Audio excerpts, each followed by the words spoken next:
Oh,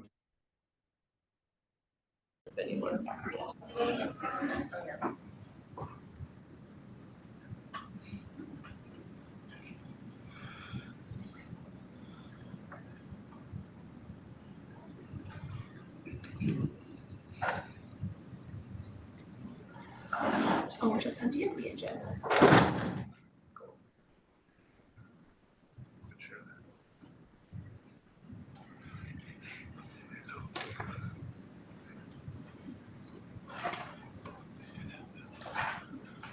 If you want to give me a copy, and then I'll put you against this one.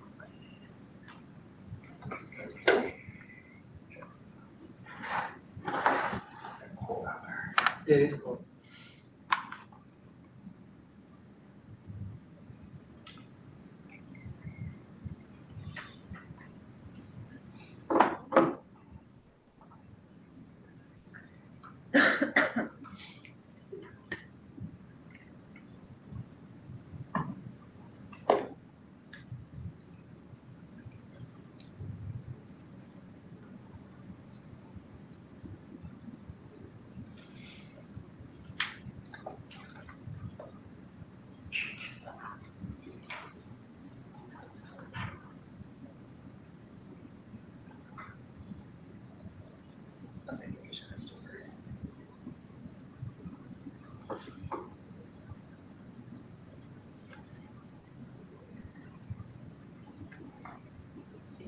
Christopher. Yeah. Also, I can also make you a copy. It's just makes it Okay. But I'll also take.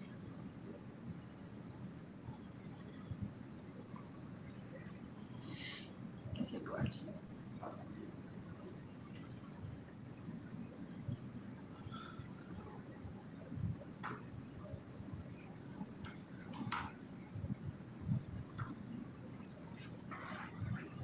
Alrighty, let's get started.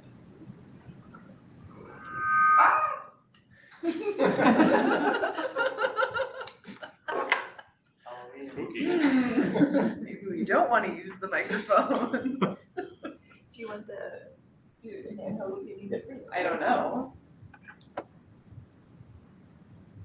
Testing. It's so loud. I turned it up too much. I think I did turn it up too much. Okay, please hold everybody. Oh dear.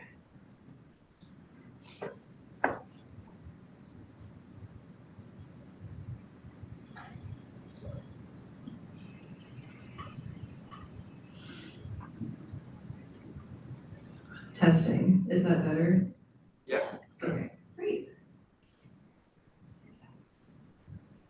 Should we ask? Did you double check with our food store? Yeah. How does the sound, folks online? Pretty good. Amazing. Thank you, Laura. Okay, let's get started then. Welcome to our October meeting of the Pedestrian Transit Advisory Committee. Who is our acting secretary for the night? Also me. Oh, great. Thank you, Laura. Okay, let us start with roll call. Ted Alexander. Here. Ginny Alverson. I see Ginny. Meredith Brown. I also don't see. Laura Evans. Yes. I know you're here, Laura. Christopher Perry. Here. Rusty Gutelius. Here. Satoko Harai. Here. Brenda Marvin. Here. Steve Mulder. Steve. Barbara Myers. Here. Bianca Norkunis is still on leave. Vito Pamplona. Here. Zach Rosenberg. Alessandra Slater, I am here. And Mackenzie Webb. Our ex officio, JT Scott, our city councilor, I do not see here. Kate White. Here. And Justin Schreiber. Here. Okay, great. Guests, I'm not gonna make you introduce yourself, but I'm gonna read your names for the minutes. Karen Malloy, I see you in the participant list. Thank you for being here as always. And what is your name, friend in the room? Jordan Becker now. Awesome, thank you for being here. That was Jordan for the minutes, Laura. Okie dokie. Does anybody have thoughts or feelings on our September minutes? Seeing none, I motion to approve the minutes.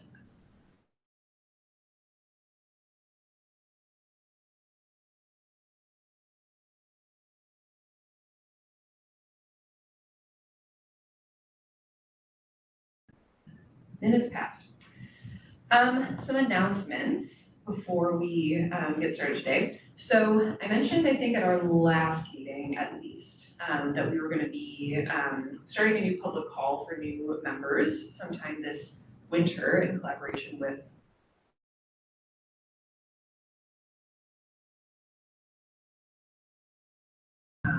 Mobility's important time so that they can spend more of their time actually fixing our streets. But our goal is to get 2 to 5 new members so that we get up to at least 14, which is what is specified in our bylaws as our minimum, but no more than 20 members, which is probably a little unwieldy if we get above that. A few questions to help inform that process as we start planning for it. Folks in the room and online, can you either raise your physical hands or use the raise a hand function if you are interested in participating in interviews for our new members? It wouldn't be like, you know, all of the interviews that you'd have to sit in, just like 1 or 2 that you would help inform. Brenda, Vitor. Okay, Laura, I'm gonna read people's names for the minutes. Brenda, Vitor, and Preston is a maybe. Okay, great, thank you. And me, of course. I am also gonna be emailing folks or coming up to you after this meeting if you're in person, just to record the ward that you live in, because we wanna make sure that we have geographic diversity in our membership. The last question I have for folks, or not really a question, an invitation, is that the community events subcommittee met last night and we decided that we were gonna ride the 90 and the 88 buses next Wednesday evening, because we are doing, you know, we're trying to get a lot of information on kind of long-term planning for bus route 90, and because the 90 and the 88 have a lot of similarities, but also some key differences to them. We wanted to write them for ourselves and just make sure that we had as much information as possible so that we can make informed recommendations. So we're gonna be doing that next Wednesday, October 22nd. We plan to meet at 5:30 p.m. Exact location and route TBD, but look out for an email from me on the VTAC listserv once we iron out those details. Do you have a question, Deidre? Okay. Any other announcements or questions? Okay, beautiful. On to subcommittee updates. Vitor, you guys met to review the Western Pearl Street 8% design, but you're gonna obviously tell us about what you talked about later this meeting. Does someone else from the community events subcommittee wanna debrief what we talked about last night?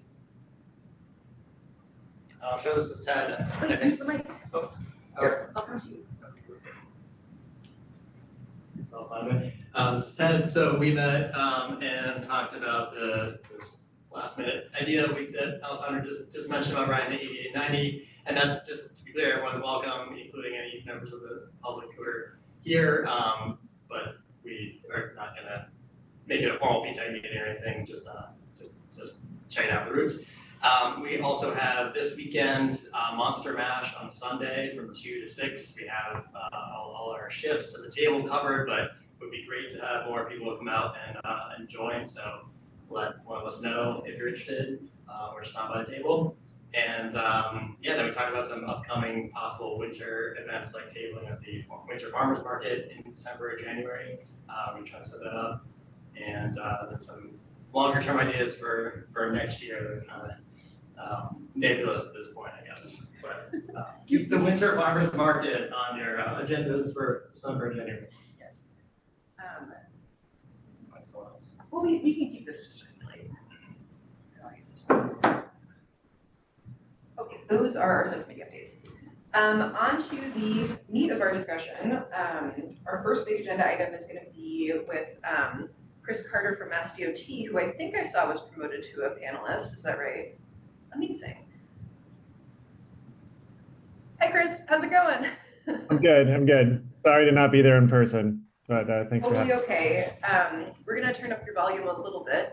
Okay. But just to intro you briefly, so PTEC members have been interested in autonomous vehicles, especially after seeing Waymo cars in Somerville testing the route. So thank you to Christopher for first noticing that was happening. Since then we've been interested in trying to better understand the landscape of AVs, otherwise known as self-driving cars, in Massachusetts. And we want to be able to prepare ourselves for any sort of future advocacy that we might do as certain regulatory changes get considered at the state level. So our friends in mobility were kind enough to connect us with Chris Carter, who is the Chief Possibility Officer at Mass DOT. And I think I'll just hand it to you, Chris, to take it away from here. Cool. All right. I'm gonna do the attempt to share screen. We'll see what happens. Ooh, if I have to grant access to Zoom, I do. All right. I will be right back because I have to quit and reopen. Oh, here we are. All right. Give me. That's good. We'll see you soon. Oh, always something.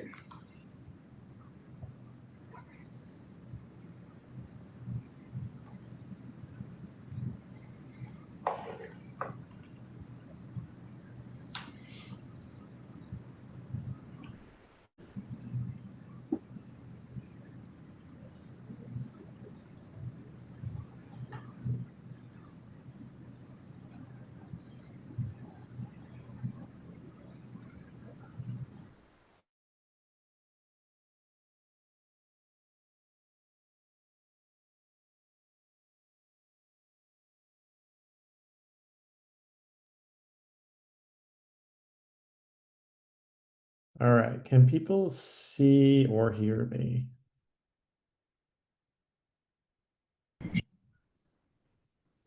And let's see. Sorry, Chris, we just lost the in-room connection, but I think we should be good to go now. Okay. All right. Can you see the slides on the screen? No, we cannot. We can just see your screen. A monitor. We're looking at your desktop. Try On this. your desktop. Yep. How about that? Perfect. Well, now we can see your speaker notes. Swap screens. How about that? Perfect. Yeah. All right, we did it. Let's call Yes. it good. I'm gonna walk away and say we won this meeting. One, thank you all for inviting me to talk, and thanks for all the work that you do in Somerville. As somebody that regularly bikes through Somerville and walks there as well, like what it looks like now as opposed to what it looked like, 15, 20 years ago, light years away. So the city's doing a good job, and like y'all are doing a great job making it be like this sort of desirable place to do both those activities. So thank you. So Chris Carter, I am at Mass DOT. I run something called the Lab there, which is sort of a small innovation team. I've been there for a couple of years, but prior to that was actually at the City of Boston and ran an innovation team there as well. And during the time there, sort of led the City of Boston's AV work and had sort of deep collaboration with the state. I'm now on the state side of things. So was going to give you just a little bit of like briefing on where things are. And then any questions that you have, we'll go from there. Does that sound all right? That's great. Cool. All right. Let's see if we can actually move side to side. All right. So first things first, Waymo is not driving autonomously in Massachusetts.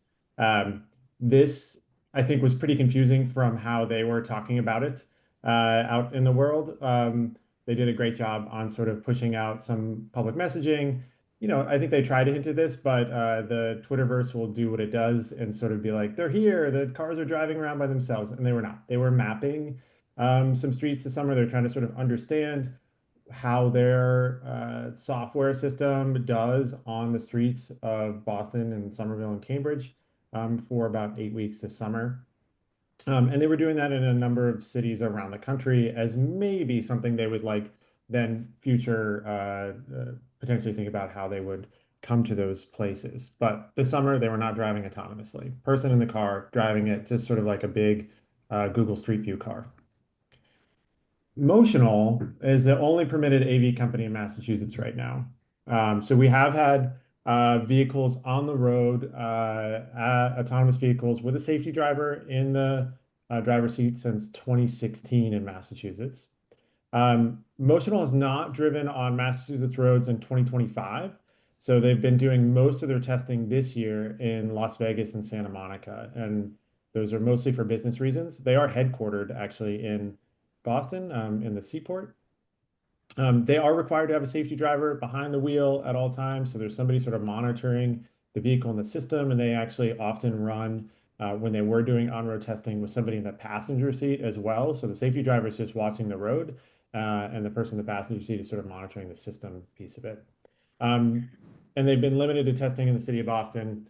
Their permit goes through February of 2026. We'll see if they want to renew that again.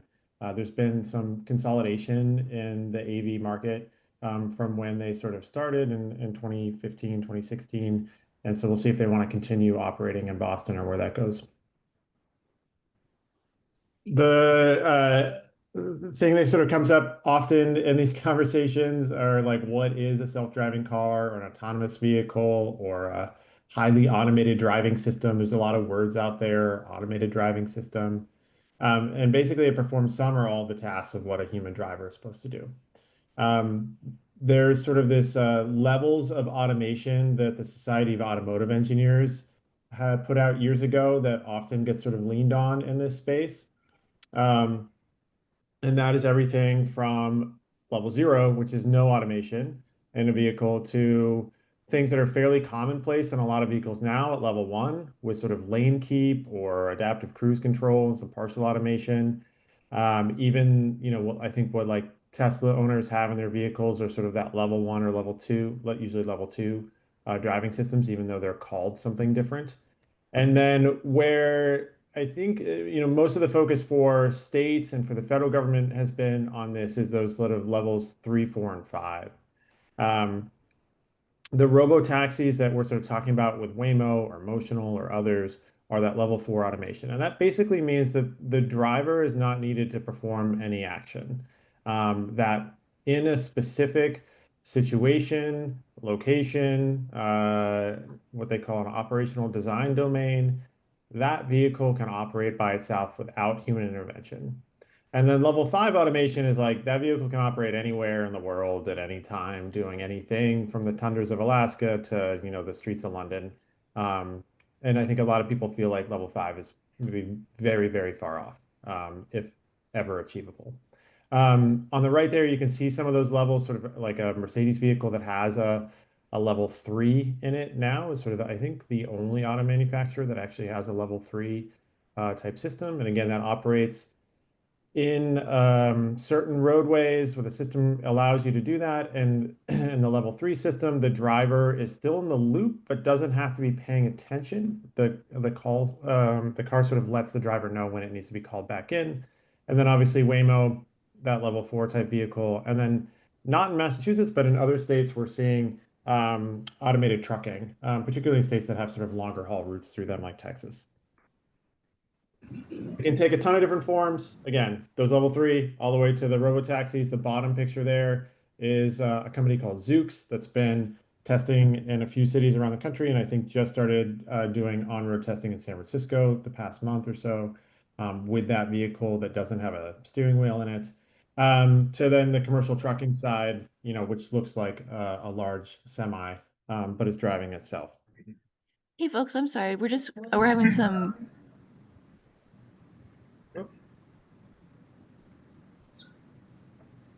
Can everybody still hear? Yeah, we can hear you. Sorry, we're just having some technical difficulties within the room. Okay. But Chris, you should be all set. Okay. Okay. Let me know if I should pause, but I'll keep going. So, No, we're good. Thank you. all right. I think the question sometimes is like, why AVs? And the promise of an AV is that maybe it brings some safety benefits, lower crash rates, less severe crashes, lower speeds because they're following the speed limits. Maybe some opportunities for efficiency. The way that the vehicles are routed and coordinated could potentially reduce emissions. could allow you to do other things while you're driving. Could help, you could do your homework with your child while you're driving back from somewhere. And then potentially it reduces the amount of vehicle ownership that we need. Some of the models around like shared AVs show that we need less parking as a result, and therefore maybe can turn that into other things, other uses. So that's sort of like that's the promise, right? You all are probably pretty familiar with that. I think the why not AVs is that like the opposite could also be true, right? We could find ourselves in a scenario where we don't accrue those benefits and we still have them. And that's where good public policy hopefully steps in to play a role, right? To sort of deliver hopefully the better outcomes that we hope for. Um, to give you an idea of like what some other states are doing, here's like three examples, and there's more, but three that sort of do the Goldilocks scenario here. California has a fairly high regulation environment. They do mileage-based permitting. They have some fairly strict insurance rules.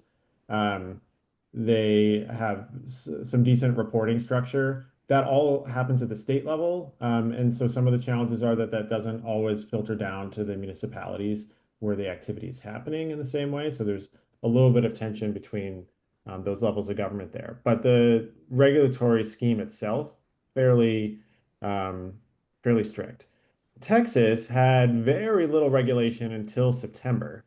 And they passed sort of a new thing that has some permitting. It's sort of a light touch. There's some data reporting as well, and a little bit of addition to liability that wasn't in there before. And then Arizona has almost no regulation at all as it pertains to specific, like to AVs. So a lot more let businesses sort of come and show that they can do the thing in a safe way. So lots of different ways that this could go. I think, the thing that is clear is that at least in the robo-taxi market, whether you have high regulation like California does, where you can see that Waymo is eating into the market share for Ubers and Lyft, and we're seeing more and more of that activity of AVs, or if you have no regulation, it's also happening. And so customers are sort of taking these, people are taking these types of services more and more, regardless of what the regulatory environment looks like.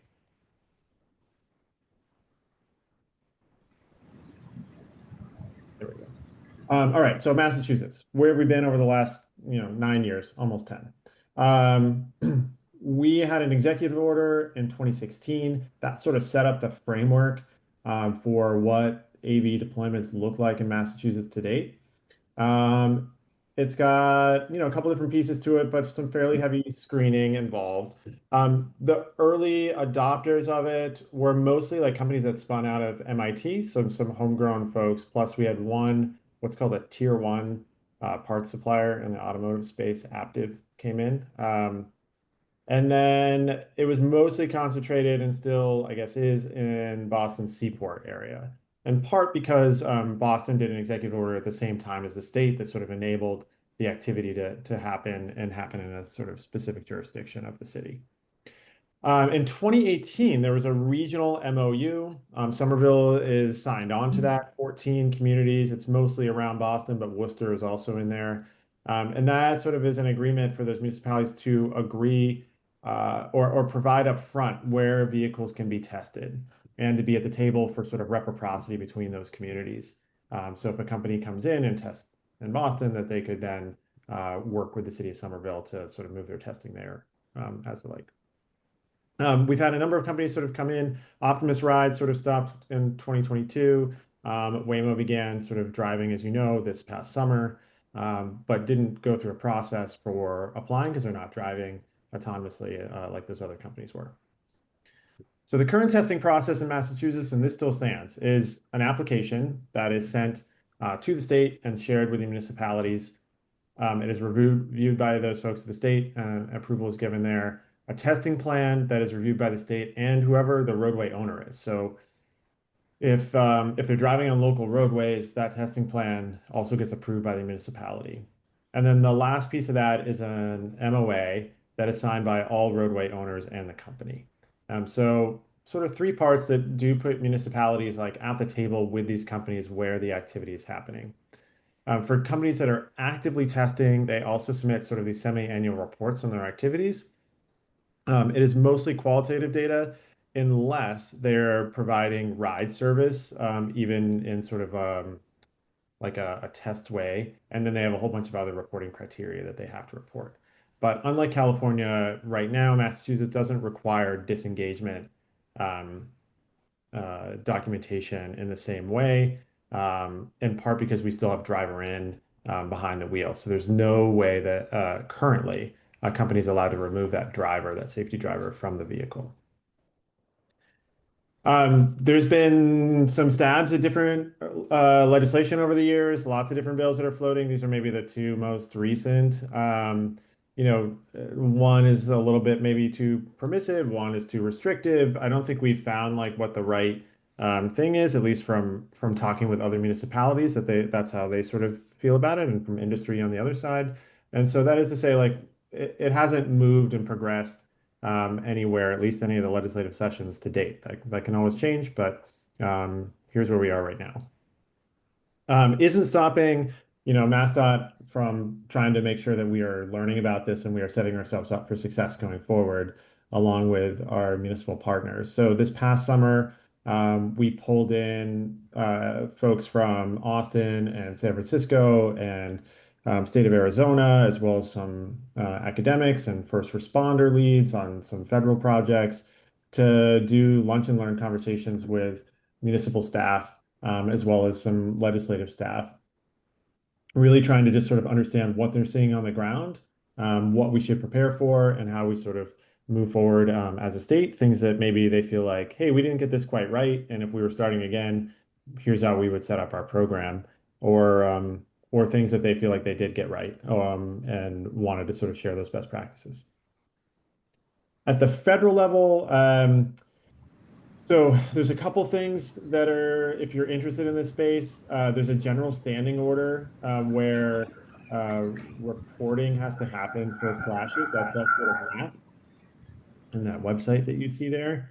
You can see California pretty heavy compared to most of the other states because there's not a lot of activity in a lot of those other states. But you can also drill down on what types of crashes are happening, the damage, those kinds of things, and that gets reported into NHTSA. There's some potential changes to that standing general order that are sort of floating about, but as of now, the website fairly helpful if you're just trying to have a broad understanding of what it looks like for safety. And then there's a bill that's sort of been sitting and maybe has some traction, depending if anything's going to move with the federal government, that I think has some cities and states sort of concerned about preemption and other things that are in there. The last thing I want to share before we just sort of turn it over to some questions or discussion or whatever you'd like to cover. Some voices that I find helpful in this space. So if you want to nerd out and think about this a little bit deeper, this is a list of folks that I regularly sort of check their websites and find really helpful. Some of these are academics. So Bryant Walker-Smith and Matt Wansley actually just put out an article this past week that is really great. It's sort of thinking about how would you regulate AVs going forward? What are the things that maybe we should be considering that we weren't even a few years ago? Brian Reamer is local and has a bunch of great research on sort of the level 2 systems and level 3 systems, maybe where the driver is still in the loop, which is really interesting. Phil Koopman, an amazing resource on sort of critiquing everything about AV companies. And then, there's a couple like podcasts or like listservs, Future Transportation and Shift, both have like the industry perspective, which I find slightly helpful to understand, where things might be progressing on the investment side. So with that, would love to hear from y'all, like, how do you think we should be proceeding with this? If we were going to imagine that this technology is coming to our communities, what are the things that we should have in place to make sure it's safe and efficient and future focused in the regulations that we create, both as a state and as municipalities? Cool. Thank you so much, Chris. That's really, really helpful. I just want to start off with a clarifying question, and others can please feel free to think about your own questions as I ask it. But So if I'm understanding you correctly, right now, all that is allowed in Massachusetts is testing with a human safety driver behind the wheel. And the thing that is keeping AVs from driving without that safety driver is that we have not legalized that at the state level. But there have been attempts in the legislature, unsuccessful attempts, to allow AVs to operate completely autonomously, but they have not gotten enough support based on what concerns from other legislators. Or can you talk a little bit more about like the pushback that they've gotten in the past, maybe? Yeah. So that's correct. You can drive in autonomous mode, person can be behind the wheel with their hands sort of off the wheel. But you're right, they can't drive without a safety driver there. What has held it up? Like prioritization that there was like a big sort of like hype cycle on AVs as well. So we saw a lot of legislation in like 2017, 18, 19.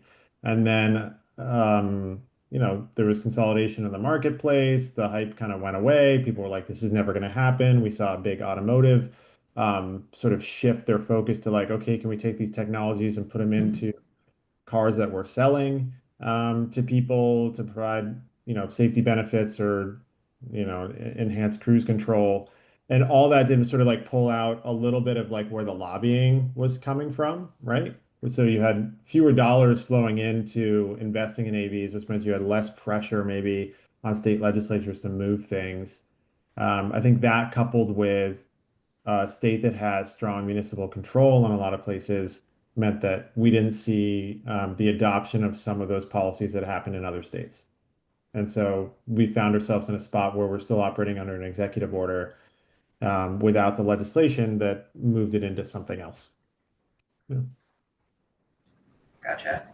And then, thank you. Then my last question before I hand it over, it sounds like it's uncertain, right? When or if in the future, any sort of legislation legalizing fully autonomous AVs will happen. But do you have a sense of like how quickly this is moving? If there is there any sort of timeline that we're expecting, or it's totally uncertain? Yeah, I think if I could predict the speed of the legislature, I would have a different job. So yeah, I don't know of any timeline. I think, and that's true for federal policy as well. There's been multiple iterations of federal bills since I've been looking at this space over 10 years.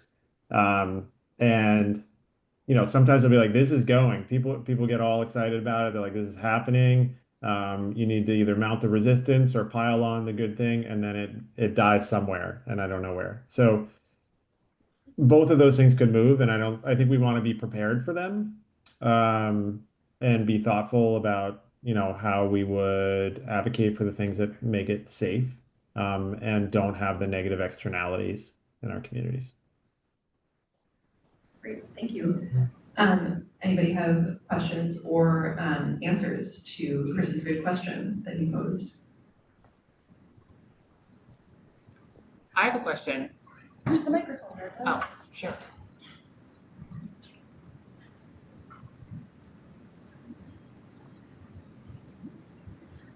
Thanks. I noticed that California had some rules or regulations for first responders, and I was wondering if you know what that is. Like, what special considerations do first responders need to have as it relates to autonomous vehicles? Oh, off the top of my head, I'm not sure California specific regulation of first responders. I will say, in one of those slides, there's like USDOT, or yeah, through USDOT, they did a really great job of putting together a report that had first responders at the table sort of on a whole section of it. And they came out with some like draft policy that states should consider, or maybe the federal government should consider. That's sort of the best guidance I've seen. I think what we've heard from our peers in other places is that they often do a first responder working group. And we've heard some of the challenges that are happening in some of the places around the country for first responders. Strange things like the vehicles can't respond to hand signals very well. Austin is really facing that when they have like special events. And so then they're trying to figure out, okay, what do we do to these vehicles Or what do we do with those special events? Do we cordon them off and say, hey, you can't even go near here because we're going to have officers out there directing people? It's come up with funeral processions as well. So I think we're like places are discovering these edge cases and trying to deal with them. One thing that San Francisco's been encountering is um, passengers that fall asleep in the back of vehicles, and then when they arrive at their destination, they the vehicle makes a call to a first responder to come and get them out. And so I think their question has been, this is not a great use of our resources. So there's a number of these things that are like emerging. I think for Massachusetts, we've done, in the past, we've done a first responder training with the companies that were active here. And then each company has to submit a first responder interaction plan, which, I think what we're seeing in some other states is that they're now thinking about requiring that to be standardized across all companies, because right now they look sort of slightly different depending on which company is reporting. And that's hard. If you're responding in the moment, you want to be able to know what you're supposed to do and not have to like pull up on a phone what the interaction plan is for this specific company. So some feedback we heard this summer from a fire chief in Arizona about that. That was really helpful. Christian, I see that you have your hand up online, so I'm going to press the allow to talk button, and then you should see an option to unmute. Thank you. I appreciate it. Can you hear me? Yeah. Hi, this is Christian Milneal. I'm a reporter for Streets Blog Mass. Hi, Chris. Thanks for talking about this. I am actually joining this meeting to listen to what you had to say because I've been thinking about writing a story on this for a while. One of the things I'm hoping to write about is some of the legislation that's coming through in Beacon Hill right now. I noticed one of the bills that's proposed from Senator Driscoll has a lot of language that seems to be lifted from some very red states like South Dakota and Oklahoma, and I'm a little curious why that's cropping up here in the Massachusetts legislature. I have some suspicions, but I'm also just curious, I'm wondering if Mass DOT is thinking about being proactive and promoting its own regulatory framework in the legislature instead of sort of letting these lobbyists from Google dictate what we should do. Hmm. Yeah, good question. I couldn't speculate about where that language comes from or why it's there. A good question for Senator Driscoll. Has MassDOT sort of proposed its own thing? I think we've done a good job of setting up a testing framework. So the executive order just sort of enables that happening. And MassDOT, I think, has done a good job of setting up one. Legislatively, that all flows through, the administration, so the governor or the lieutenant governor, and how they would like to sort of approach this topic, and we'll see where that goes.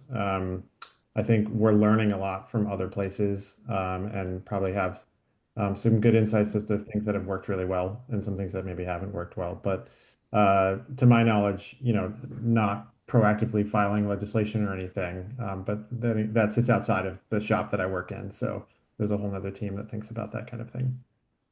Thank you. Yeah. Hey Chris, thanks for the talk. Is MassDOT thinking about a framework for public services as well?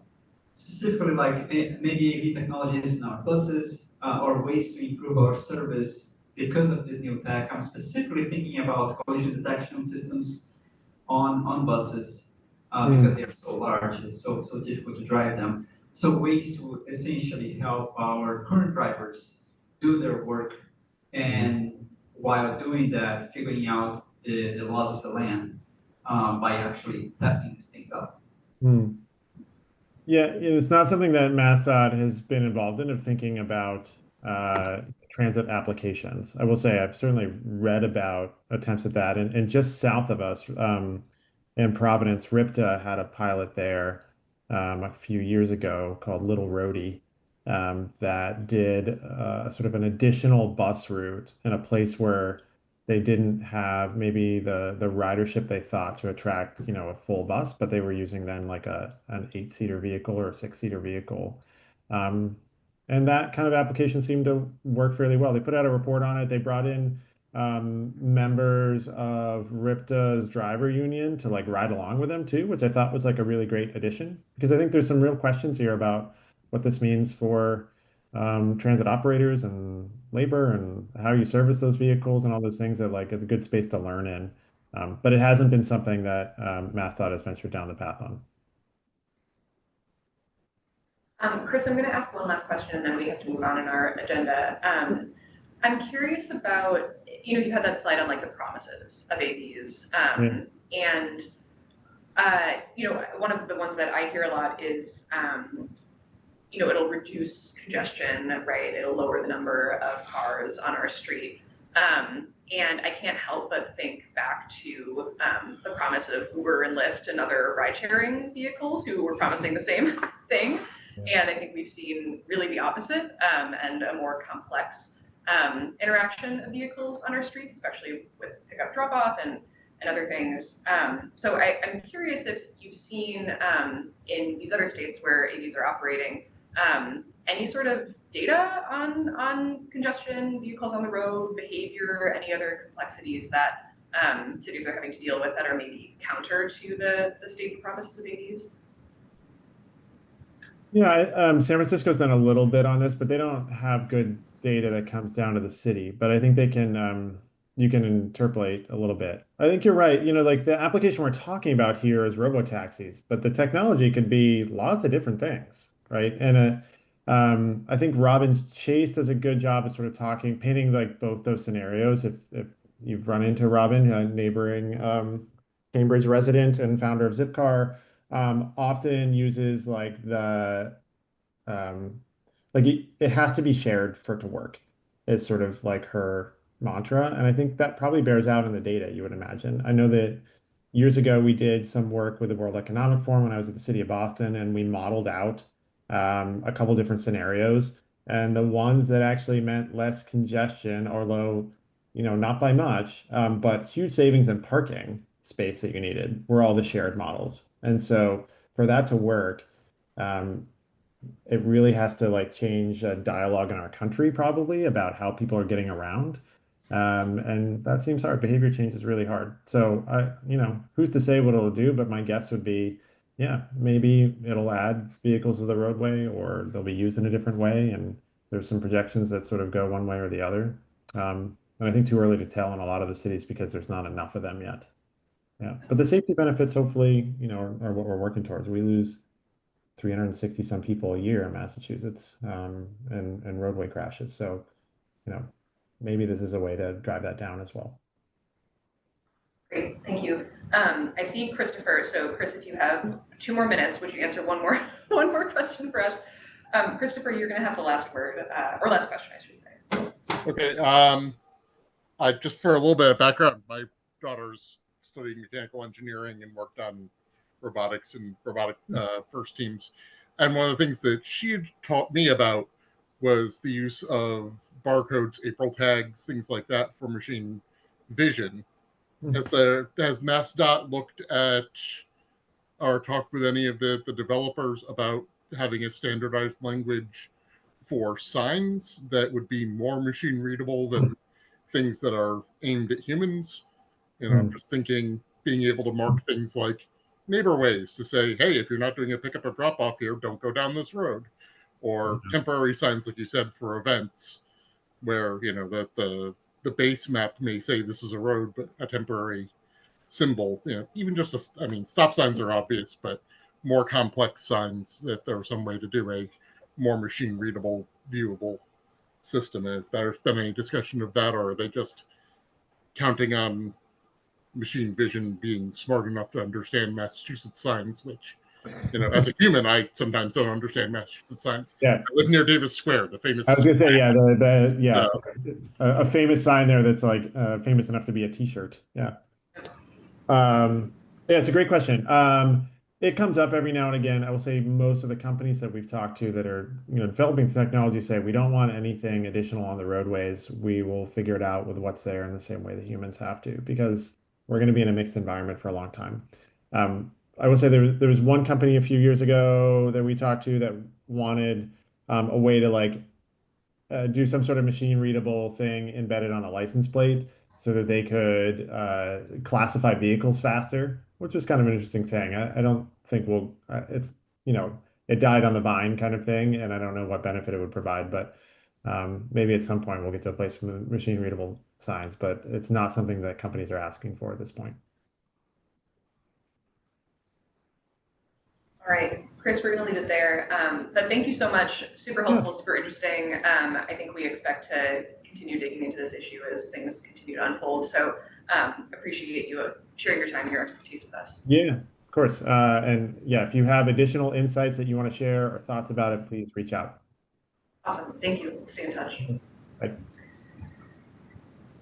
All right, I'm gonna move us on in our agenda. Sorry for keeping us a little over, but we have flexibility in the rest of our agenda. So Justin, I don't do the rush in your presentation. We're going to move on to reviewing the 80% design for Western Pearl Street, which we've been engaging on since Mobility launched this, I think back in summer 2024, I want to say. But now we last reviewed the project in June 2025 when we were reviewing concept designs. I'm just going to briefly highlight some of the things that we advocated for, just to remind folks. We highlighted the concerns that fellow community members identified around traffic, speeding, and cut-throughs, safety at intersections and crossings, especially at Medford Street, Marshall Street, and Walnut Street, sidewalk conditions, and environmental conditions. We supported concept option.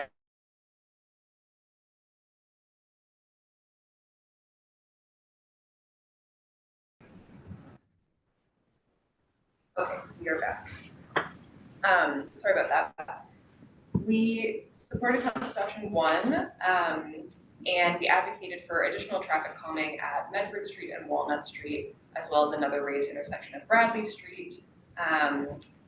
We wanted a concrete strategy for keeping cyclists and pedestrians separated in Ed Leathers Park, and we wanted to ensure that the bus stops were planned for the obsolescence of the 80. We also advocated for Skilton and Gilman Streets to be neighborways and to implement some sort of wayfinding signage to indicate to folks whether when they're heading towards McGrath, so they can make a decision about whether they want to stay in that direction or go on the neighborways. I hope everybody got a chance to read Mobility's response letter, which was really comprehensive and great, and I don't want to repeat their responses in the interest of time, but after Mobility presents, feel free to ask about how any of these things were incorporated into their designs. I am going to hand it to Justin to take over. Thank you. So I have more slides in here than I'm going to present, just so anyone can come to this deck and see a brief overview of the project. So I'm just going to skip, just briefly show again the project area of Western Pearl Street, and then jump right to where we're at in the timeline. So we're at 80% design. This is the last major round of community engagement. We are collecting input through about the end of this month, maybe a little bit more, and then consolidating those comments to get a final design and move to bidding the project over the winter. And again, I'm just going to jump right to the bottom line, which is the updated design is option 1 from the concept design stage. It's a refined version of that and incorporates some of the feedback we've been hearing. It has, significantly slower intersections and crosswalks, a lot of race features, including crosswalks and intersections, to reduce speeds, get people to yield more, and make it actually easier for anyone to get out of side streets and such. It has the 2-way separated bike lane from Medford to Skilton, and then 1-way continuing from there all the way to McGrath Highway. And then we'll see a diagram in a minute, but we're serving the other direction for bikes using the Gilman Street Neighborway, and we have more detail on there where we're going to make some improvements to the Leathers Park to make that work a little bit more seamlessly. So there's one set of parking, there's dedicated loading zone and accessible parking spaces proposed. There are also some floating bus stops, some in-lane bus stops where we can fit them. and then about 16 new trees. And we're trying to see if we can increase that number, but what we're showing on the plan right now is 16 new trees and larger tree wells. And then just jumping right into the design. I'm not going to spend too much time going through the details, but just the big overview on the bottom of the screen there, you can see the two-way separated bike lane.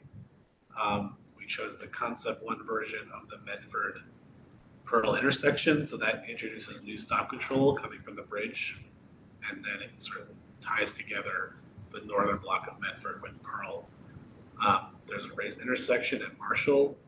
There's an accessible parking space, a public one, not assigned to an individual for accessing Gilman Square. There's a loading zone in front of Sarma. And then as you move east, the two-way facility ends right here at this floating bus stop. So that's the place where if you're coming and you're using the neighborway, you're connecting back in and starting on the two-way facility. We're sticking with a raised crosswalk at Bradley, and I can talk about that more, but that was covered in the response letter. And then moving east, we're able to keep a little bit of parking on this side of the street, and then it flips over to the other side. We are proposing a raised intersection at Walnut. So that's a change from before, and we're also proposing to test out making this a flashing red signal, so a stop control in all directions, but keeping the signal infrastructure in place, primarily to serve emergency response needs, but the side benefit is you can still get a walk signal if you prefer that. But it would function like an all-way stop. And then once you're through Walnut, there's a loading zone proposed in front of the convenience store. Parking stays on the north side. The bike lane is on the south side, heading again towards McGrath. And then lastly, here we are approaching McGrath on my screen, but not on the screen here, which means we're probably going to disconnect in a moment. Oh, no. Hoping folks online can still hear me. I think they can, at least for the moment. Can you wire HDMI? Yeah, I think it's the connection, though, the screen's connection. Can folks online still hear me? Yep, you can still hear you. Okay. I'll keep talking, but you can't see the next slide at the moment. But it's the same as, oh, there it is. Wonderful. It's essentially the same cross-section. One-way protected bike lane on the south side. There is a raised crosswalk at sort of the Jasper-Wigglesworth intersection. And then we have McGrath Highway, and we're stopping sort of just short of McGrath. And there'd be a single lane for getting on McGrath where there's two today. And I'm flipping to the bike circulation just to show that in a diagram form. The blue is the eastbound, where you've got the bike facility on Pearl the whole way. And then westbound, to close that loop coming from McGrath, we're proposing sort of adding Aldridge Street to the neighborway, using the existing neighborhood on Gilman Street. There's a short section of two-way protected bike lane on Walnut.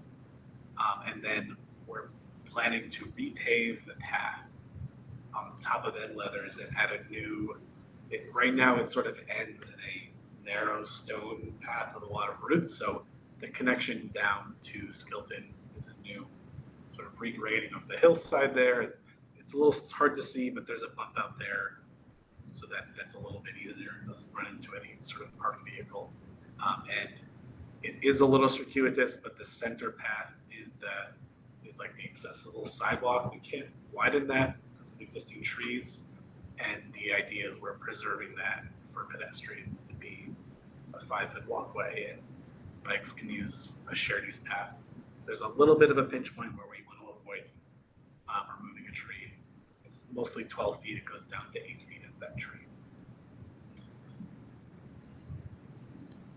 And then I'll turn it over to Vitor in a sec. The last thing I just want to cover is the stop control. This diagram makes it more complicated than it really is, because most of the time it would be that leftmost rectangle. The light is blinking red. The pedestrian signal is just dark, and you cross like you would at any stop sign. Pedestrians have the right of way. People driving have to yield to people walking in the intersection, and they're also like proceeding through the order that they arrive in, like any other stop sign. Or I think the rule is if you get there at the same time the person on the left goes. So just like any four-way stop, and then you have the option to push the button. The light will go yellow and then solid red. You get a walk signal. No vehicles can go during that time. You have the flashing don't walk countdown, and then there's like a cooling off period of 30 seconds before it can come back up. And then the other scenario is that if there's a fire truck coming or other emergency vehicle, they can get a green light, and that may mean people pull over, or they may like proceed to get out of the way. Like on Walnut, there's parking on both sides, so either solid red or green, and then pedestrians, that's the only time you have the don't walk. So the idea is you can cross at any time. You can also get the walk signal if you prefer, and we're proposing to upgrade the push buttons and everything so you can get an audible signal, for example. But we wouldn't have it automatically come up. You'd have to push the button. So the idea is we're not proposing to do this yet. We're proposing this as an idea. We're getting feedback, and we're going to announce a plan with the final design, and we would pilot it before we make it a final version. And the timing of that pilot is also one of the questions, and it's before or after construction, that sort of thing. That is mainly it. There's also some parking changes for those loading zones, those ADA spaces, and the maybe bigger change is doing 2-hour except by permit through the whole length, not just permit only parking. So that will allow home health aides, visitors, whoever on Pearl Street to come for 2 hours. Doesn't apply to permit holders. It's just like what's on Medford Street or what's on Cross Street. It's kind of typical for these multi-use streets where they don't quite have the demand for parking meters, and then loading zones, accessible parking spaces, that sort of thing. I'm happy to turn it over to Vitor and answer any questions. I want to quick take Christopher's question before Vitor jumps into the design review. Yeah, my question was just about on Walnut Street where you have the westbound about to go into Ed Leather's Park. That's really close to the community path. Is there any looking at the markings or design for one-way or two-way? I don't remember what the bike pathing on that chunk of Walnut looks like. If there are people, who would be moving between those two east-west routes at that closest point. So we actually already have a two-way protected bike lane from the path to Gilman Street. Like in that image, you can see the ghosting of the crossing of Walnut. So there is a separated bike lane already connecting the path to Gilman Street. So it will allow people on the path to, for example, go down that and then go onto Ed Leather's. It's probably more convenient than going the long way around for getting to Gilman Square. So that exists, that we have that connection, and this will sort of further connect both to Gilman Square. Thank you. Yeah. Okay, Vitor, want to talk about design reviews recommendations? Sure thing. Sure thing. So Laura and I met yesterday. We did review the letter, new designs, almost everything that was sent to us, and the new comments, new flyers that were posted online. We liked pretty much everything, so there's not a lot of concerns there. I think some of the highlights are this new intersection with Walnut, which is raised, is a good call. I think we liked it very much. The new signals seem to be really good as well, so we don't have any concerns there. It was nice to see the new trees that were proposed and the new layout for accessible parking and loading zones, which we also think makes sense. It was nice to see the design for the park, for the Letters Park there, just to give additional context to what's being done. Unfortunately, we can't ask for the entire path to be designed right now, but we hope to get that part of the bike lane in a nicely designed path later on. And then just some questions. The bike path between Medford Street and Skilton is now at the street level as opposed to the sidewalk level. Any reason for it? We couldn't find a justification for that change, and it seemed to not, from our perspective, it didn't really add or remove much from the benefits of the change. Yes, I can speak to that, and I'll just share so you guys can see. So there's a proposed two-way facility on Bedford Street at street level, and it comes to the sidewalk level after this raised crosswalk and continues across Marshall. This is all at the same level with the sidewalk. There's a small delineator between the sidewalk and the bike lane. And then, yes, so it goes down to street level in front of Pearl Street Park, starting with their driveway. The main reason is in this section, so you can see on the left side, we're using a couple of feet of the park space to fit everything in. But then once we get past the green space, we're stuck with the cross section of Pearl Street, and we are bumping out the curb so far that we would be below the crown of the road, so that everything on the sidewalk to the bike lane to that buffer are also sloping into the street to drain water, and then we would be in a situation where we're below the roadway by the time we get there. So it would mean it's primarily a cost saving measure to not have to do a full depth reconstruction for the entire block. Anytime you see like a raised intersection or crosswalk, the road is being rebuilt from like the soil up. But most of the street, like comes from really primarily a maintenance project that's just milling and paving the streets. So we are trying to avoid and sort of have funds for all of the nice things we want here by having this median here. And there's a few different ways we can do it. This is the most cost-effective one. There's also a side benefit that it's in front of Pearl Street Park.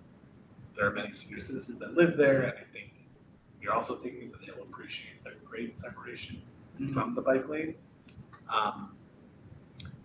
That's the main reason why it's being proposed. There's a side benefit that then at, for example, this raised crosswalk where the bus stop is, there's a little bit of a traffic calming element for people. There's a lot going on. Let's scroll here. There's just a lot going on at Skilton Avenue. The bike lane there's the Skilton Avenue intersection. There's driveway. There's a bus stop. Don't think it's going to be an incredibly high volume location, but there's many different movements that could be happening. So that's kind of where we landed with that. And just to confirm we are indeed thinking about planting trees in between the car lane and the bike lane. Yeah.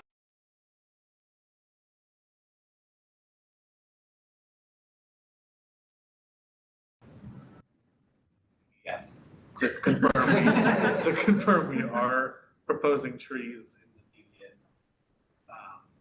and our urban forestry folks will make sure that work. They were confident enough to put it on the plan, and yes, that's the plan. The double row trees, it's just a rarity. That would be nice to see for sure. See if we can get some shade for the bikers out there. Yeah. On the other side, the yellow marking in the center of the road is non-existent. Is that how it's supposed to be, or what is the thought about the difference between having here you have the yellow line across the board, and on the right side you don't have it anymore? Yeah. So on a roadway like this, it's sort of the recommended to have one, but not required. It's like the federal recommendation, and our local guide is you want it near intersections and near like shifts, lateral shifts in the roadway. So you can see it's approaching all the intersections and approaching those like left-right shifts. I think potentially we could remove a little bit more between these two shifts on the left side of the screen. But that's what was proposed from our consultant, that we just keep it onward. So it really only is removed for like the long run between Walnut and McGrath Highway. one of the things we'll be reviewing is whether we want to try to more, but we need it where the middle is shifting and like 50 feet before and after that in the back. And we hear different of some folks really want center line to delineate their space. There's been some research to suggest that can lead to people driving faster, like this is my lane, and when there's no center line, people tend to drive closer to the center of the roadway, which is further from the sidewalks, like increases the friction which occurs. So I think we try not to have it when we don't need it. There are more places where we need it here because of all the intersections and the shifting, that sort of thing. Cool. Final question on this tactile delineators that you put on the bottom, I think on the south side of the street. I'm not sure if you noticed, it's on this picture right there, the second to the last. This is on Summer Street as well. It's very similar or the same component. And you can see in the picture it's chipped in almost all of them. They don't look super good and they're chipped. Can we solve that before installing them? Yes, so we mainly where it's chipped on Summer Street is where we have a curb on the left side, so that planter. This design happened before we had really standardized we need 5 feet of width. So we have a 4-foot bike lane, but we have another foot to the back of the curb. So we should be able to fit a full plow lane and not have this happen. And then we're also looking at the gaps there for drainage. This company makes like end cap pieces that may provide a drainage channel that could be, because even though we have the 5 feet, if they drive a little bit, you know, it's when it's snowing, it may not be perfect, and it still could end up being chipped. So that's another question whether we can do that, whether it's costing a bit. But at least, the very least, we're going to have another foot, and there's no raised curve, so it's actually like 18 inches until the drop off to the street. So we have more space. Yeah. Awesome. And I think the final comment is on so some of the other types of tactile markers on before the crosswalk, those guys, some of them, the angles are just really weird. Yeah. Especially between Medford Institute or Robert. Yeah. We couldn't see if that's a illustration issue or there's one on the right side in the bottom there. That is not straight with the crosswalk. Yeah. But if it could be. Yeah, this is one of the issues we're working out internally. They're supposed to be at the edge, but we can't always provide the really tight radius. So I think on the one hand, these are not intended to communicate direction, but we're also hearing that some people are using them. So we're trying to see what we can do. I don't have a definitive answer, just that it's on our radar, and we're trying to figure out if we can make them a little straighter or try to make them more directionally correct. And moving the crosswalk a little bit further so that the pavement is then straight. It's not possible. That's an option too, but then we run against that folks they want to cross straight. So it's sort of like we don't have a good solution. There are other tactile indicators that are meant to indicate direction. We haven't used those yet.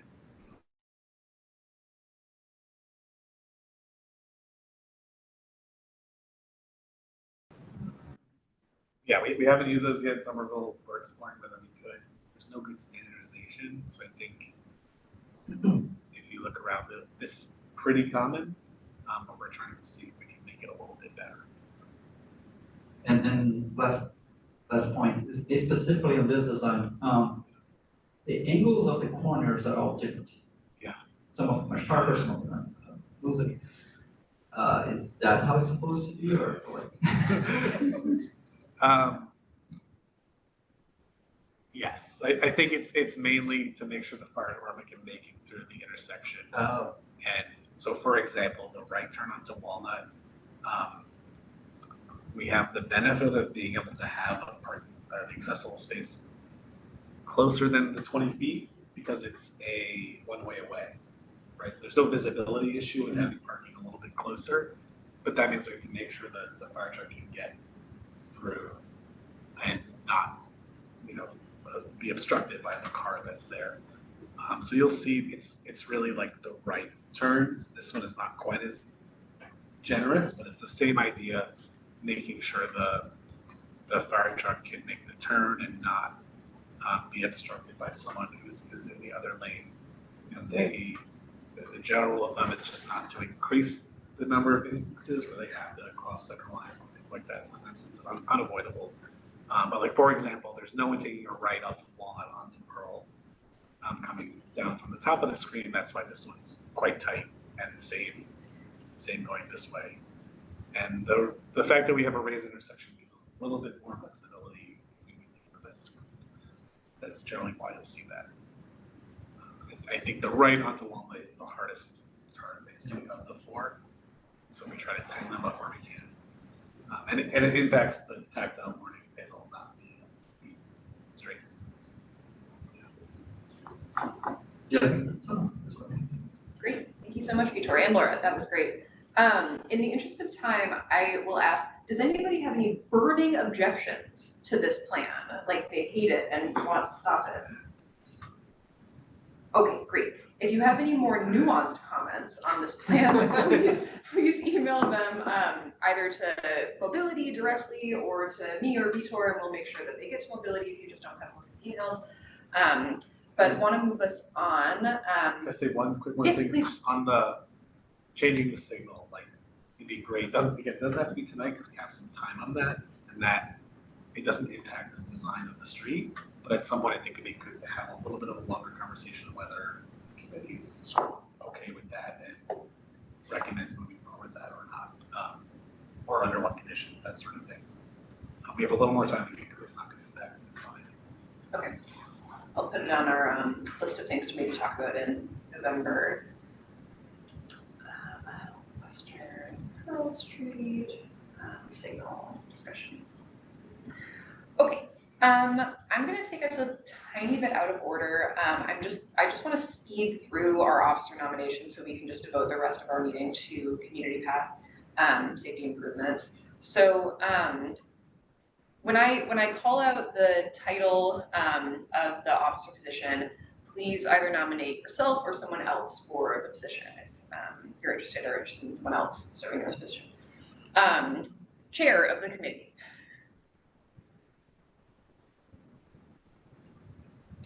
I nominate Alessandra. Okay, great. I was gonna nominate myself. Great. How about vice chair? I nominate Vitor. Secretary. I'm also happy to nominate Brenda. Great. And then digital communications officer, Satoko, unless things have changed, Satoko, since we emailed, Satoko is going to step down from the digital communications officer. So please thank her warmly for her service over the past year of sending the amazing newsletter every single month. Is anybody interested in nominating themselves to serve in this capacity?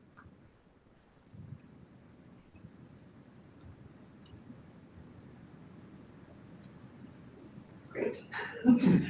We don't need to fill the position necessarily, but this is not a meeting to vote on the position, so we will actually vote on the positions in November. So if you have a change of heart about this position before the next meeting, please note that in yourself or let me know or whatever, and we can return to it next month. Okay, we will spend the last 18 minutes of our time together talking about the Community Path Safety Improvements Project that Mobility recently launched. Yeah. Okay, wonderful. So I'm going to speak to the Community Path Safety Improvements Project this evening. All of the information is also available on the webpage, but I'm going to go through just some of the options that our team is sharing right now, and just a little bit of an overview of the project. So we're at the beginning stage of this project. Our team went out this month, probably through September and just the beginning of October, to really start to talk to a lot of people on the path, similar to our discussion, I think at about a year ago now. We And just view the next slide, please. We are really excited. The path opened in 2023. We have a counter on Cedar Street, and it showed we have an average daily travel of 3,300 pedestrians in 2024, which is super exciting. And I think one thing that we are learning is we're a little bit of victims of our own success. We have this wonderful path, so lots of people want to take it in lots of different ways. And so we've been receiving inquiries over the last couple of years, just describing a variety of safety concerns. Some we've discussed here at this committee, but through 311 emails, and we've been doing a lot of pop-ups on the path at different locations, just to talk to people as they're using it, to hear about what they're feeling. And I think the conflicts we hear about the most are between folks traveling at a slower pace and those traveling at a faster. And so our project is really focusing on two main components. What can we do in the near term? This is primarily through quick build solutions, and we'll talk about some of those in the next couple slides, but we are looking at some longer term design options along the path, especially at key intersections, in particular, the two green line stations that sit right on the path. So it's your Lowell Street one, which I think we've all heard a lot about, there's no dedicated crossing at that location as it sits right on top of the bridge. And then at School Street, as you exit outside the School Street entrance, you are right at that crossing. So we have been looking over a bunch of the inquiries that we've gotten, so that rates not just depend on the feed that we've got on the pop-up, but all the 311s and emails. We've been doing our pop-ups on the street and collecting feedback on safety issues. We also have a survey out. What's really exciting is we've heard from approximately over 800 people so far. It's one of our more, or probably our higher taken surveys. Not as high as the parking survey, if you'll remember that, people want to say about parking. But we are also talking to our other departments, right? What can we do through DPW? What can we do with some of our signage opportunities, which is parking engineering? So just a bit of background on what we intend to do. Just to give a rough timeline, those near-term solutions, we're looking to hopefully bring into the ground in our spring, summer kind of construction season next year. But those longer term, that construction, we don't have a clear timeline on right now. It's just making sure we can secure funding. But we are, like I said, pursuing with an engineering consultant those two crossing options at Lowell Street and at School Street. So I'll briefly touch upon the options. You are quite familiar with a lot of these tools, so I'm just gonna breeze through it quite fast. But one thing we are looking at are stop control, is that four-way stop control. Currently, many of our crossings are only stop control on the path. The next are, and these are some more, so that's our, quick build. Some more are looking at more speed hump options, which we have at several of our, we have speed humps on several of the streets that approach the crossing, or the community path, but not all, as well as do we look at more raised crosswalks, and we're sharing an example today of our Cedar Street crossing that's raised. We are also looking at different types of signage to communicate the rules.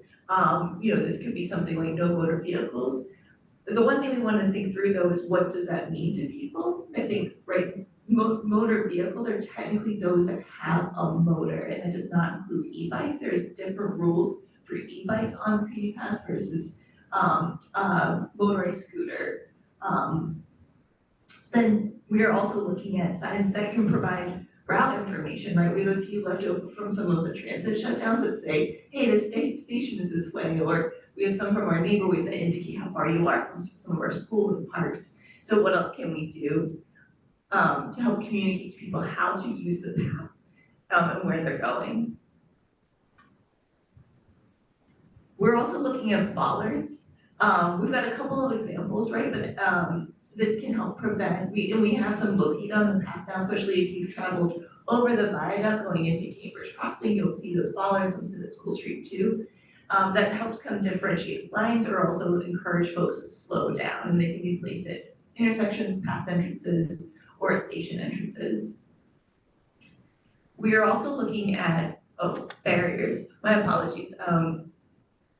Folks who are joining virtually, you are seeing the screen change. our screen's moving a little bit slow, so I'll just audibly describe. So as I mentioned, where we have the bollards that you can also differentiate direction. We are also looking at barriers. I'm just gonna give just a quick pause for the screen to catch up. Thank you. Okay, so for barriers, if you've traveled on like the Cape Cod Rail Trail, sometimes you might have even seen this, when there's been construction, you might see a giant Jersey barrier, you know, those orange plastic barriers that then kind of block some of the entrance and create a small chicane for you if you're traveling, kind of by any mode. You can also use, some that are kind of more created as doorways, which we've seen on the Cape Cod Rail Trail. So it can be a gate, it can be something more permanent, it can be something more quick built like a Jersey barrier. This slows down folks, but it also prevents motor vehicles from accessing the path. And as some of you might have heard too, that is something that has come up in the inquiries that we've gotten, is just folks turning on thinking it's a street. We are also looking at tactile pavements. There are physical changes to the path surface, so these changes can be, we can do this kind of like what we're doing on West Broadway, you can do this with thicker paint, using, you know, thermoplastic. We're also looking at pavers or even depressions. There's an example on shared use path up near Provincetown that actually creates kind of speed reduction by divots in the asphalt as you ride over them. So we're just looking at a variety of those, again, just to communicate, please slow down, you're entering a shared space. We are also going to be looking at pavement markings. We've got some on our path right now, but do we communicate more about how to yield to pedestrians or create more center lines, which we have center lines primarily on the path, but in terms of a lot of wording, we don't currently have a lot. So how do we kind of help communicate more to people as they're using that path? And I believe that's my last one. So really you can see a lot of it is paint and different types of materials that we can do quick build. And signage we consider in our quick build tools. So signs, paint, and those barriers can all sit in the quick build tools. Those kind of larger construction around raised crosswalks and speed humps sit more in that kind of longer term. I'll pause there because we're really excited to hear from you. Thank you, Kate. And also just thank you guys for launching this project. I mean, we've all been really excited for an opportunity to engage on this for a while, so just happy that this is starting. I'll start off just with a quick comment, which is that I have biked the Cape Cod Rail Trail a number of times and have truly come to despise those entrances. Like, they're so hard to get through. And even as someone who's like an experienced cyclist, like, it's still hard to like navigate through them. I can also like envision just with like the volume of the community path, kind of pedestrians and cyclists kind of getting locked in a bit of a situation in those barriers. So, you know, generally very much in favor of like putting up barriers on our streets to slow traffic, but in this case, I don't like it. The other thing that I'll say is also on the Cape Cod Rail Trail, honestly, people are extremely strict about the norms on that rail trail. Like, if you don't announce yourself while you're passing, people will glare at you. Like, it's very like regulated, it just internally by people using it. And I'm not quite sure like what feeds that culture, but they do have like signage, just like with some of those norms, like they have in the Minuteman as well.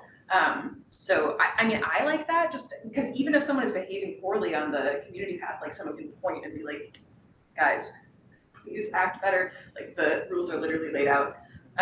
So that's something that I am supportive of. I also really love the like tactile, like the rumble strip kind of things, especially going into like high traffic areas with pedestrian like crossing activity, like around the Gilman station.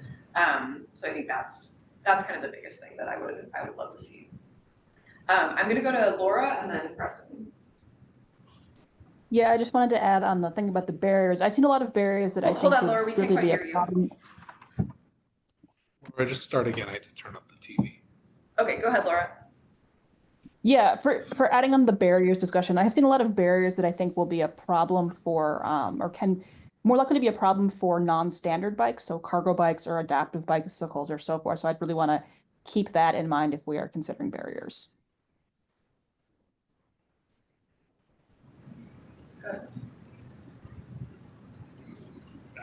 I was gonna say something similar on the bollards and barriers. I've already seen people run into some of the standard bollards that we have and trip and fall. I honestly think it'd be better to have flex posts in a lot of those areas that wouldn't be as unforgiving for a cyclist who makes a mistake or a person who's jogging or running, looks in one direction and then hits it. If you're hitting something like that, you're losing. And for a lot of people, that's a big risk. So especially when I'm thinking about the parents that use that as a major way to get around the city with the kids and a bach bollards or barriers would be a huge hazard, and I think it would discourage people from using the path in a healthy, friendly way. And regarding the rules of the road, I think that getting people to ring like bells for passing is going to be very difficult and of less value on the community path where it's almost constant flow. And so people are basically ringing constantly or like, yeah, there's another bike passing. Is it useful? Certainly, but I don't think we're ever going to get to that type of compliance. But I love tactile pavement and markings.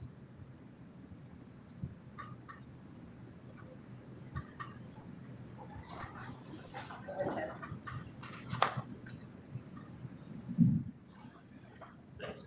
Yeah, I was gonna suggest at the Gilman Square stop, and maybe if there are other kind of hot spots that you've identified through 311 volume, but that Gilman is what stands out to me.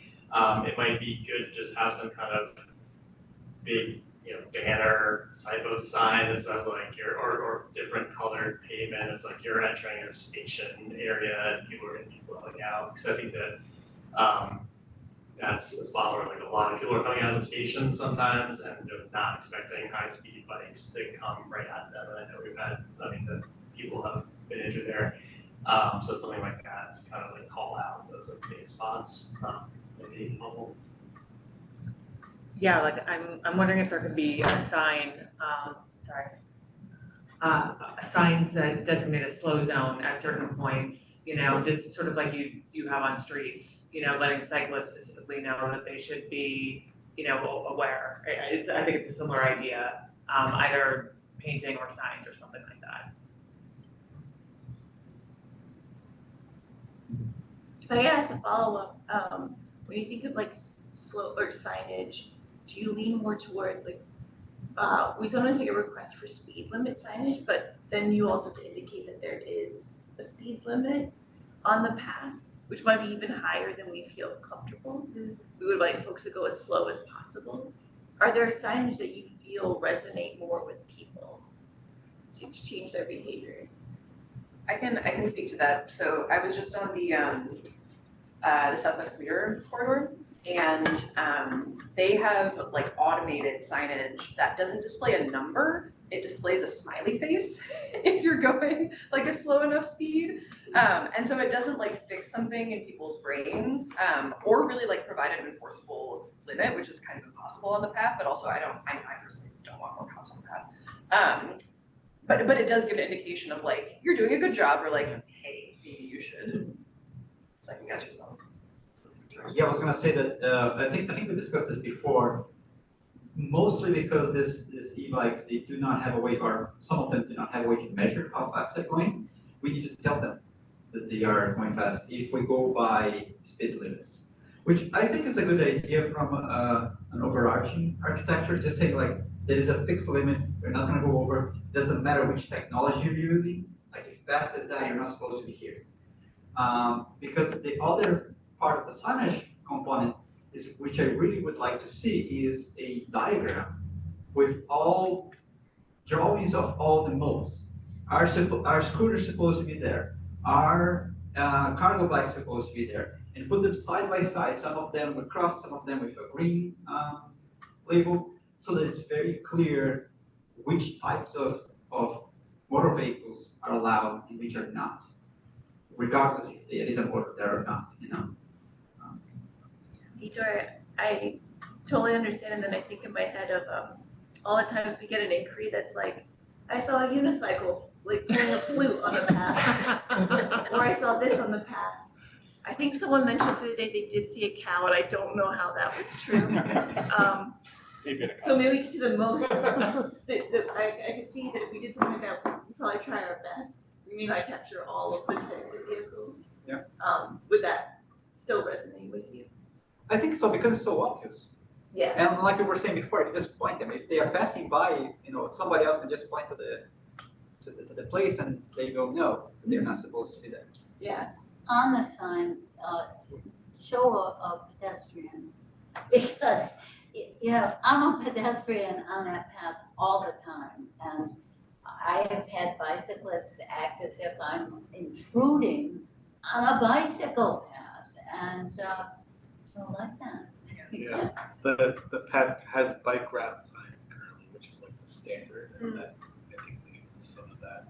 Yeah, I hear it referred to. I have friends who call it the bike path, and I correct them each time. It's the community path, and it's a fine for me to be there walking. I always come back to, and this is very separate, that when the city is eventually able to do something like Highland Ave, that will route a lot of people that are trying to go quickly another way, where they're going to be able to go way faster than they ever can on a community path if there are parallel routes that are bike-centric, not a community shared space. And I also just want to mention that a lot of the fast bikes we see out there are technically illegal mopeds, either above class 3 or class 3, which is not allowed in Massachusetts on any paths. Public, at least. Private land. So, Kate, to go back to your question about the signs, I mean, I think honestly, even just like a walk your bike sign at Gilman probably wouldn't get people to walk their bikes, but might cause them to ride slower. And I don't know if anything less extreme than that will even like cause much of an impact on behavior. Maybe one of these like electronic signs, but I think in places like the Harvard campus or something where they're like walk your bike signs all over, people are still riding, but generally kind of like slow down, at least some gestures like that. We're all open for creative ideas. I just want to share one of the things we talked about internally was like something artistic, or like could we have some sort of like confetti hanging that like tickled the heads of cyclists to get them to just get them out of their commuter mindset, you know, as they went through. Yeah, we played around with like the idea of like the height you are on a bike, what you might potentially hit. And if you're going too fast, it would hurt. Kind of the same thing in a parking garage. Like a low clear, you know, the Star Yeah, Drive parking flat. garage. Yeah. But yeah, something overhead at Gilman actually, I think, would send some kind of signal like you're kind of, you were outside before, now you're coming into a station area. Yeah. I do also kind of like the idea of getting kind of playful with it, because one thing I think about on the path is like, I think it can sometimes feel like high stakes in a way, and I can feel myself getting into this mindset too, where I'm like, I'm biking, I'm going fast, like I'm on a really, good ride, or like I gotta get somewhere. And I think like a lot of the time, and then I realize like, oh my God, I have car brain right now, but I'm on a bike. And I feel like introducing kind of that like, more playfulness might help kind of like re-ground people and like, we're in community right now, I'm around people, I'm being pro-social, instead of just like prioritizing my own like, little world. It feels like that's a very Somerville thing, but like, how do we remind people of that? Yeah, I love that idea. I think that like getting a sense of place, like people go the fastest on the areas where it's just bland and nothing there, sun's beating down on you. The bikes just want to go as fast as possible. So if you're walking or running or anything, it's kind of, you get blessed. And those sections tend to be very narrow as you go east. there's not a lot of room to share. And if you've got people speeding through, it's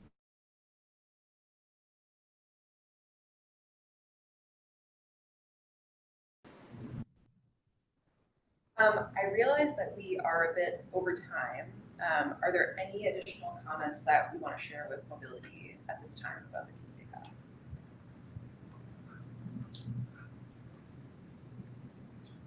Okay, great. Then thank you all so much. We will see some of you this Sunday at Monster Mash. Otherwise, we'll see you at our November PTAC meeting. Have a great month until then.